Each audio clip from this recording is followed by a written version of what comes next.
Ciao a tutti amici di Un Sorriso in Più e bentornati con il nostro consueto appuntamento settimanale con i migliori risultati sportivi. Questa settimana però ci sarà una puntata diversa dal solito, infatti parlerò di una grande leggenda del ciclismo italiano, il compianto Fausto Coppi. Coppi nasce nel 1919 a Castellania ed è fin da giovanissimo un talento.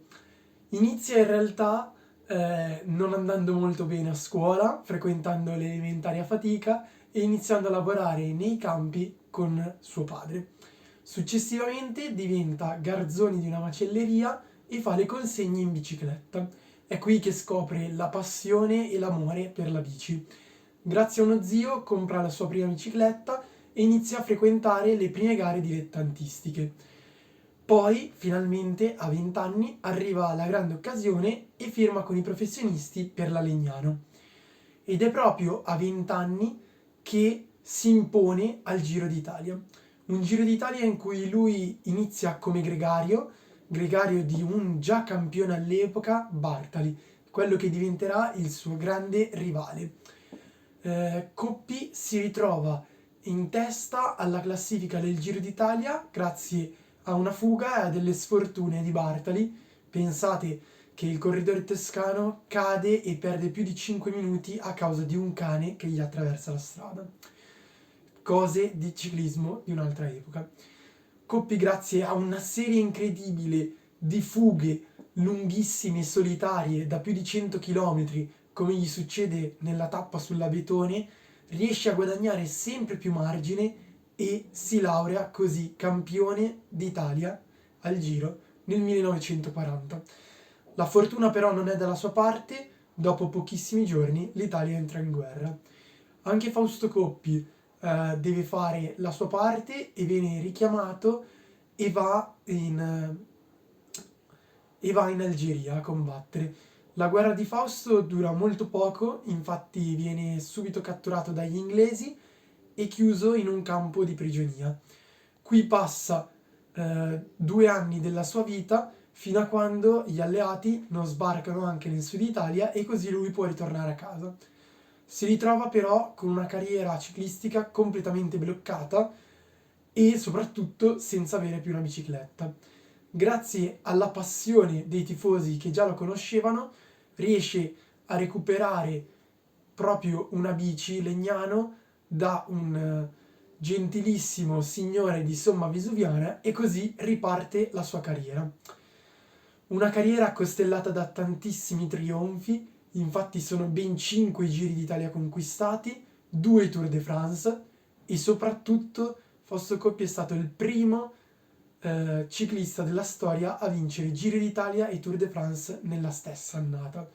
Questo succede nel 1949 e si ripeterà ancora successivamente.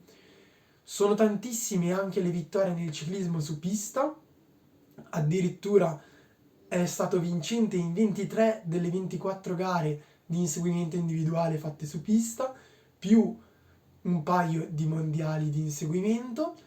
Sono tantissime anche le classiche portate a casa, soprattutto 3 Milano-Sanremo e 5 Lombardia, dove detiene ancora il record di successi, ma sono tantissimi anche gli episodi che lo legano alla sua rivalità con Bartali.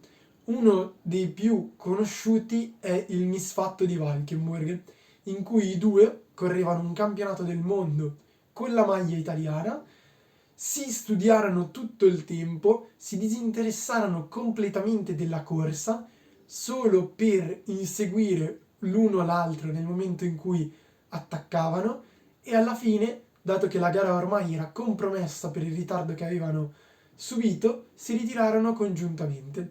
Come potete immaginare, la federazione italiana non l'ha presa molto bene e li squalificò entrambi per un mese. Ma non c'è stata soltanto rivalità, ma c'è stata anche tanta sportività.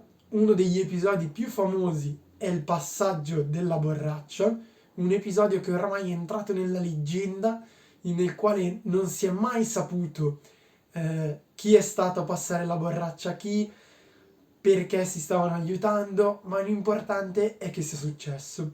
Bisogna anche ricordare che la loro rivalità è stata fomentata all'epoca a causa della politica che imperversava in Italia e che assegnava i due a fazioni politiche opposte, e quindi il tifo che c'era nei loro confronti era davvero una cosa molto forte, molto intensa, ed è per questo che sono stati entrambi campioni molto amati.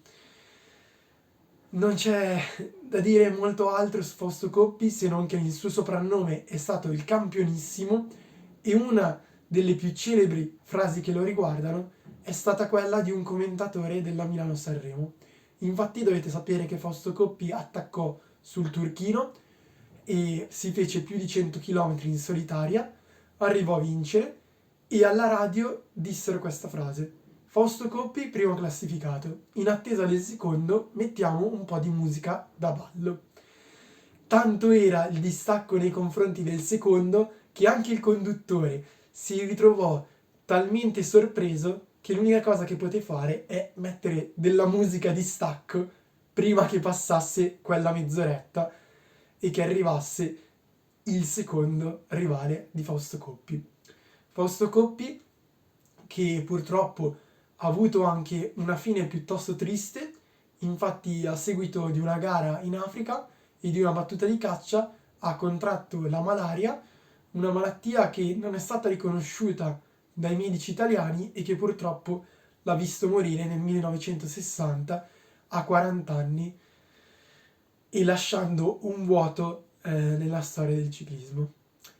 Per questa settimana è tutto. Ci vediamo settimana prossima con Passione Sportiva di Mattia. Un saluto a tutti. Ciao!